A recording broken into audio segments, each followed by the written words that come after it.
listeners, welcome back to Bingkai Suara with me, Olivia. And in today's episode, we have a Norwegian pop sensation with over 1 billion music streams. And we have Dagny with us. Hello, Dagny. Hi. Hello. Are you in Paris right now? Yes, I am. How did you know that? That's Oh my, impressive. I know everything. Yeah, I'm in Paris. I'm in Paris for since yesterday, and I'm staying until tomorrow. So now I'm just trying to take in as much of Paris as I possibly can in 3 days. It's Okay. beautiful here. Oh, what season? With what season? Is it summer or it's already Well, over? it's kind of no, it's going into summer. We're springtime, and the weather isn't that great. It's kind of rainy, but the architect and the buildings and the general just vibe in Paris is just amazing. So, I mean, I'm pretty sure it could be a storm, and I would even have as an Yeah. amazing time. So, Yeah, yeah, because I saw you eating ice cream on your Instagram post, and I think is it summer in Paris right now? So I'm just wondering. yeah, exactly. No, we're going because you guys are going into winter, are you? We're going into summer.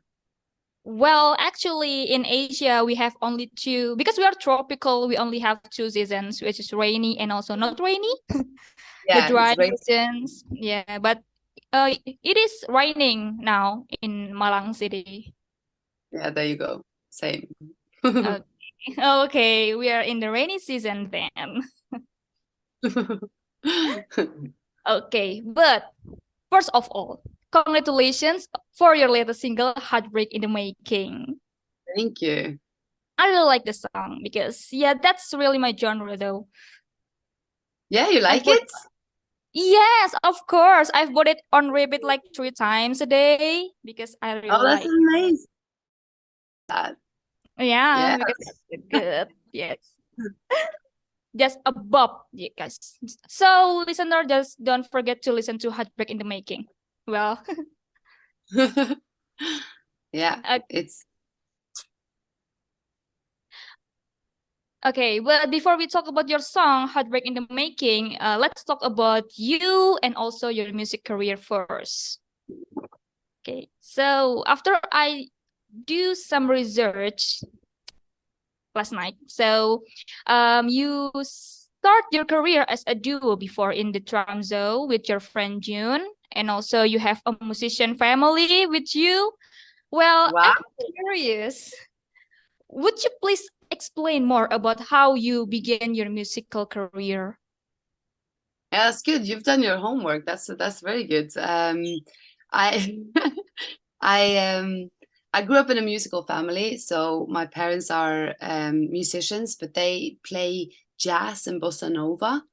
And I guess like growing up, we always had music in the house, which I was introduced to a lot of different kinds of music from a very young age, and also to a lot of different instruments. I think there was probably not a single instrument we didn't have in the house.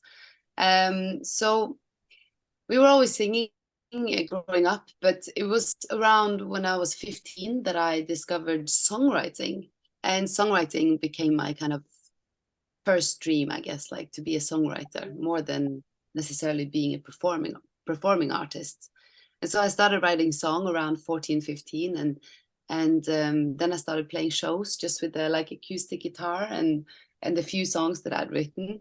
So that's kind of how I started. And I was playing a lot around northern Norway, where I'm from, but then I moved to London when I was 21, and that's when I really got into a to I met a lot of musicians and songwriters that they taught me a lot about songwriting and also about being a musician and living a life as a musician, I guess. So that's when I kind of started getting really serious, and eventually I released Backbeat in 2015, which was my first single. So it's been kind of a journey, and the road has, I've made the road as I went along. um, and yeah, it's been exciting. It's been a good ride. Yeah. And you mentioned that you moved to London and then you pursue your musical career even more deeper than before. And I would like to know what progress, what development that you have when you back then in the Tromsø and now you are in London. Like, what is the difference? Yes, I guess the difference between Tromsø and London is really first and foremost the sound, like there's the size. Because what I realized when I came to London was that there are so many incredible musicians and songwriters out there. And when I came to London, I would meet people that were gigging, 6, 7 nights a week, and just writing music all the time, and being really, they were being very yeah, they were just working a lot harder than I think I was on my music at the time, coming from Tromsø, where I was gigging around, but I wasn't really digging into the craft, I guess, of songwriting, especially. Um, so I think like coming to London was just made me realize that if I want to do this, then I have to really dedicate myself to it, um, and just also the life that I lived there. I had most musician friends, and so what we would normally do would be to just like talk about music or listen to music or write music or play music. So it kind of became a very all-consuming thing. And I think also like when you move to a big city from a small town in northern Norway, you also start learning a lot about yourself. I became a lot more independent, and I had to make new friends, and I had to find my own like security within myself, and so I think I grew a lot personally on those years, and I think the music kind of just developed with that. Yeah, I mean the result is also beautiful, guys. You have to listen to Dagny's music because yeah, that's the fruit that Dagny has already harvested for all the journey that she's been into, right? Yeah. Yeah. And talking about your musical journey, I heard that you also established your own label, Little Daggers. Yeah, that's My right. God, fire! Could you please tell us about Little Daggers? Yeah, so Little Daggers is the record label that I kind of, it's my own record label, and to be honest, at the moment, it's a record label for my own music mainly. And the reason for doing that was just because I was working with a big label from the US for many years, and it was incredible. It was a really good collaboration, like it was a good teamwork, and we did a lot of exciting things together. But I realized that you know I wanted to be more independent. I wanted to be able to make my own choices. I wanted to be able to proceed with the plans that I wanted to make instead of kind of trying to follow their leads. And um, so we decided to split ways in 2019, and then I made the record label because I wanted to first and foremost make albums, and be able to make these like creative choices by myself, and not always having to have like 20 people in an office on the other side of the world, uh, you know basically making the final decisions for me. And so making a record label it was really that, just independence and um, creative freedom, I would say. Mm. Yeah. Okay, so I guess everything is going to be more efficient. The idea flows with anything that you want, you desire, and boom, Exactly. a Yeah, masterpiece. yeah, exactly. You're able to make your own way, and I mean, I love music, and I don't think I'm ever gonna stop. But being a touring musician, but maybe one day I would like to like sign the new upcoming Mm-hmm. artists, and Mm-hmm. and maybe allow them to do their roads in their own terms, and me just helping whatever they want to do. And so I think I see a lot of artists going more independent and making their own music and making their own record label and then licensing to bigger labels. And maybe that's the future. Yeah, like fully. We'll see. Yeah, let's see. Let's see. Yeah, let's see. Okay, anyway, enough talking about the labels and also the musical journey because I have an interesting fact about Dagny. So, not only about her masterpieces, which is also an ultimate fact that it is a masterpiece. It turns out that Dagny really like vintage shopping. Do you? I do. I Oh my love God. shopping. Why? Why do you I, love hunting for vintage things?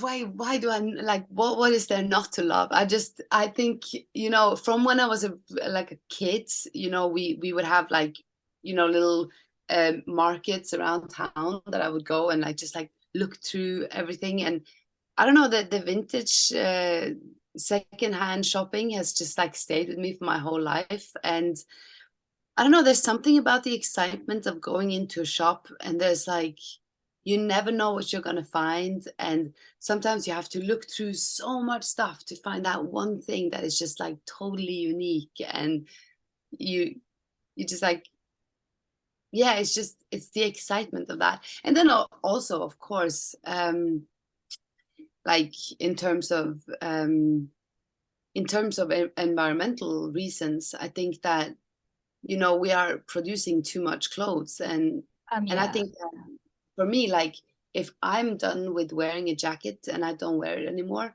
it doesn't mean that that jacket is worn out. It just means that Yeah. it could have a life with someone else. But I think that we are becoming, we've become too, we buy and we throw away, and we buy new and we throw away, and we never repair or we never reuse in the way that we should. And I think that there's becoming a lot more focus on that now, which I think is awesome, because that's really the way we have to go. And for me, that's a big enough reason in itself. But on top of that, I also just think it's really exciting. Um and I'm almost stopped entirely shopping from normal stores now. Now I try to use only vintage and secondhand. Okay. And what did you get in Paris right now? Do you get I, something? I got something. Oh my God. Let me I got see. okay. It's a dress. Oh my God. Oh It's my like God. long and Yeah, beautiful, and it only cost €9, which is like I could never get that in a regular shop. of And then course. And oh, there's more. Oh my God. Oh my wait, God. wait.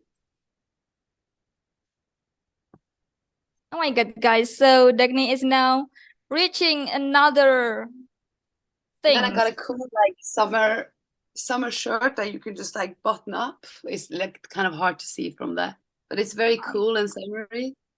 And then not that long ago, I got some cowboy boots. Oh my God. Cowboy boots. Yeah. Oh Mine my lots God, of that, good.